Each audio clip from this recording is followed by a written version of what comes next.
Alors, ceux qui voulaient s'en prendre aux Juifs, ils auraient pu faire sauter la synagogue et les Juifs. Mais pas du tout.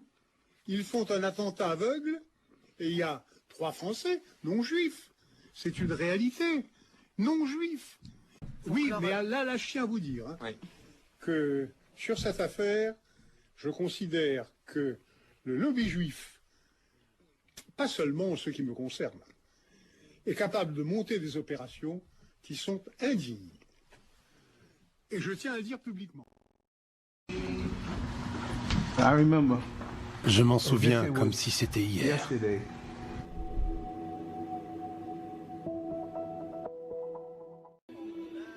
Je l'ai rencontré un vendredi. J'avais fait la Jumu'ah ici, la prière du vendredi. Je l'ai rencontré là, dehors, sur le parking. Je lui ai dit, je peux vous aider? Il a répondu oui. Je suis sûr que vous êtes en mesure de me parler du djihad. Tout ce qui l'intéressait, c'était ça. Il venait parler du djihad. Il venait parler de guerre sainte.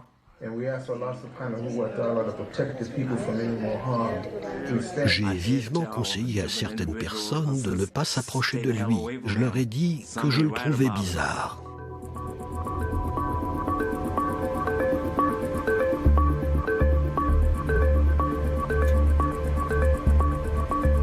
Shahed Hussein, c'est ainsi qu'il prétendait s'appeler, mais personne n'a pu le vérifier. Il avait des antécédents de faillites frauduleuses, escroqueries, fausses déclarations concernant ses documents d'immigration. Il possédait parfaitement le langage du djihad.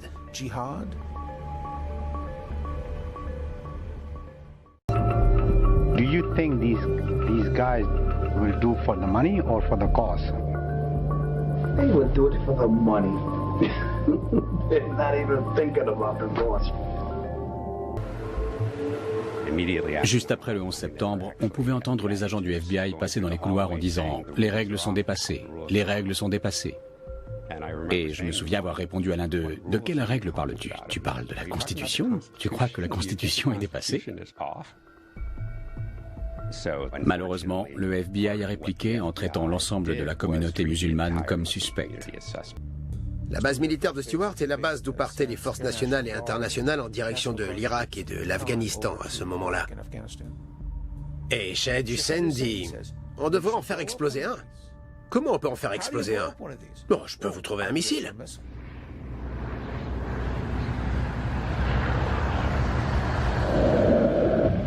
I mean, in 20 minutes they won't even know what happened to the plane. There could be people there. Like, you don't hurt nobody. Somebody could be in that plane cleaning planes or something. Whatever. Yeah. You know what I'm saying? Yeah. You want to just destroy property. You want to take no lives. Yeah, he'll tell you that in a minute. Me too. That's what I'm saying. We ain't for I know taking exactly no what you're saying. I blend in trap. Je me souviens qu'il y a des années, on traquait des gens parce qu'ils étaient communistes. Après, on s'en est pris aux gangsters quand on a déclaré la guerre à la drogue. Et ça a conduit à l'incarcération de toute une génération d'Afro-Américains. Maintenant, le nouveau truc, c'est les musulmans. Et quand on braque une large partie des effectifs policiers sur une communauté en particulier, il est évident qu'on déniche de mauvais éléments, parce qu'il y a de mauvais éléments dans toutes les communautés. Guess what? You got 2 more brothers, huh? MashaAllah. Alhamdulillah, huh? I got 2 more brothers, huh? Wow. Alhamdulillah, huh? Alhamdulillah. Somebody else. At this moment, where are you living? Right there, back there. 222. Oh, 222 what? Broadway. Oh, 222 Broadway. I need to make some money, you know. I need to find me a good little job, you know. Put this there. Here's the plan, okay? Leur plan consistait à fabriquer 2 sacs de bombes à partir de 30 kg d'explosifs en mettant 500 roulements à billes dans chaque sac. Ils devaient les placer à l'extérieur de 2 lieux de culte à Riverdale, un centre juif et une synagogue. Et ils avaient 2 missiles anti-aériens qu'ils comptaient utiliser pour faire exploser la base militaire de Stewart Air Force. Hussein devait fournir tout le matériel, l'argent. et tout le nécessaire pour mener à bien le plan.